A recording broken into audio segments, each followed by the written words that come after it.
Hey there. So today we have another review. This is just straight up Headhunter. I mean, this is fresh stuff that Mark sent me. Thank you so much. We're going on 2 weeks, 2.5 weeks on this guy. Maybe three, five, yeah, 2.5 weeks. So yeah, we're just gonna revisit it. Like with beers like this, I think it's like dope to just, I did the battle beers between the was like 2 weeks and 2 months old. We're just gonna do it straight up because A, I like drinking this beer. B, I was just at work for 14 hours. Well, I've been out of my home for 14 hours. Let's go with that. So yeah, it's time for a beer. Beer comes in a really beautiful, yeah, medium gold color. It's obviously got a little bit of color to it, not the super pale, crazy stuff that the West Coast is doing these days. A little bit of haze to it. I don't think they filtered their beer, right? Yeah, they can't be. So looks beautiful. Wow. Yeah, it's crazy how this beer evolves. Big orangey character.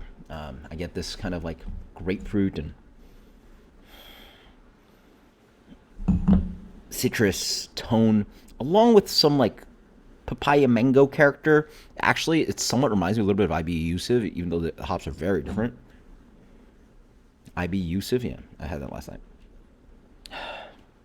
Quite floral, very fragrant. The fragrancy also, again, I called it like early on, but it's like pear candy drops and this kind of like candied sweetness, along with just this like, it's very appetizingly complex on the nose. There's tropical fruit, stone fruit, a little bit of stone fruit, but palm fruit,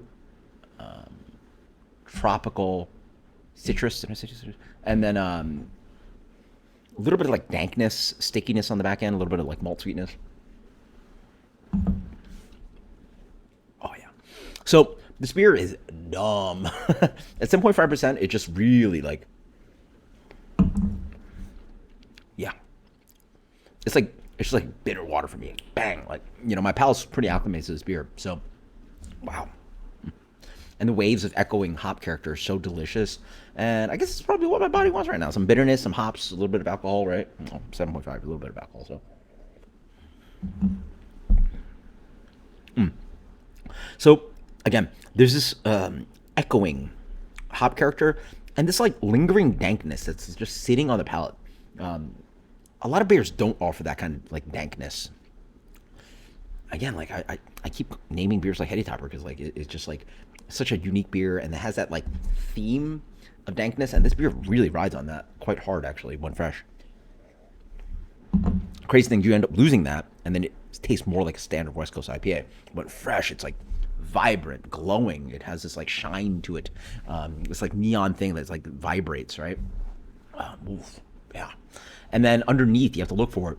And the cool thing about this beer, it doesn't. It's not like a one of my favorite beers is like Cigar City, but that's so much exaggerated orange marmalade, orange pithy, right? Like it's very much defined by a singular kind of fruit call, like a hop flavor. Like it's very much defined by like, all right, this we're gonna punch you in the face with this like intensely over exaggerated citrus character that you only get from hops, which is so fun. But here it's like good luck. I think that makes this beer fun for like the maybe like the layman kind of consumer where it's like, oh wow, this hop is really delicious. But then for me, I'm like, I'm trying to wrap my head around it and make calls on tasting notes for you guys. But it's like so like, oh, dank, chewy, biscuit malt. It does have a big ripping orange character. Big ripping clementine, citrus orange, but it's not too over exaggerated. And then it has this kind of like light,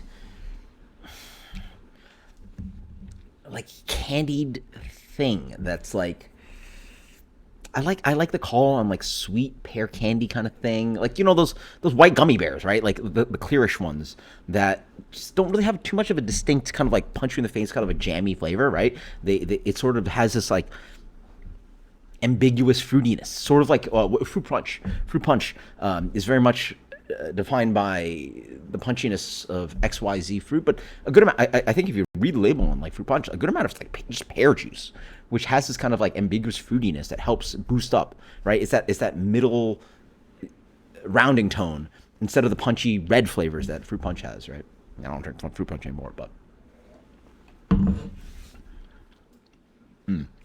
And then as you wait more, your palate gets acclimated to the fruitiness, and there's a pine, a sticky dankness that sort of sits around. But the beer in general is not really a West Coast dank guy. It's a fruity, complex, dankish, dry, bitter, a little bit of malt to it, because like all these modern New England West Coast IPAs are like lean machines.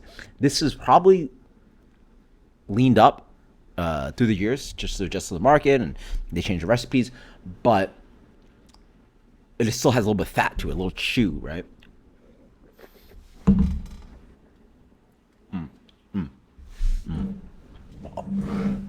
Again, I'm just blown away that people can just like walk around and go to like, I don't know where you get your beers in Ohio, but to just like, wake up one day, go to the whatever's, and just like find this beer is such a special treat. And it's a decent sized market, right? You're not in tiny old Vermont. I'm sure people can find Pliny somewhere, and I actually should probably reinvestigate what Cigar City tastes like these days after like a lot of tribulations after buyout and all this crazy stuff, or double buyout, whatever you want to call it. But the beer is also very lingeringly dry. Is that a word? Lingeringly? I should probably know. Lingeringly dry. Yeah. Lingering bitterness too, man. Another complex tone. You can take little sips, boom, it ends up a little bit more bitter. More medium sip, a little bit more dank.